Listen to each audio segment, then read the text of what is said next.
તો જય સિયારામ, જય ગૌમાતા। અત્યારે વિડીયો બનાવવાનો હેતુ ખાસ એ છે કે અત્યારે કડિયાકામ ચાલી રહ્યું છે। અહીંયા આગળ ગમેણ બને છે। આ બાજુ ગૌમાતાઓ જો આપ નિહાળી રહ્યા છો। ગૌમાતાઓ અત્યારે પંખા ચાલુ છે ને એ શાંતિથી નિરાંતે બેઠી છે બધી ગૌમાતાઓ ધરાઈ। અને ટૂંક સમયની અંદર ગોકુળ, મથુરા, વૃંદાવન, હરિદ્વાર, નાથદ્વારા, એકલિંગજી, કેસરિયાજી, શામળાજી, ચિત્રકૂટ, અયોધ્યા અને ત્રિવેણી સંગમ આ બધી જગ્યાએ આપણે યાત્રા પ્રવાસ કર્યો છે।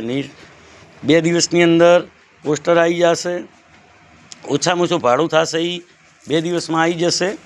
અને બીજી વાત એ કે વધારે વધારે લાઇક કરજો, શેર કરજો અને ચેનલ અમારી ફોલો ના કરી હોય તો સબસ્ક્રાઈબ કરી અને ફોલો કરજો, જેથી કરી અને લાઈવ બધા તીર્થોના અમે તમને દર્શન પણ કરાવશું।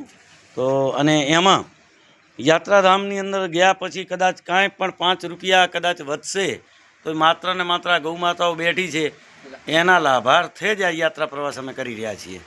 તો આપ પણ અમને સપોર્ટ કરતા રહેજો। જય સિયારામ।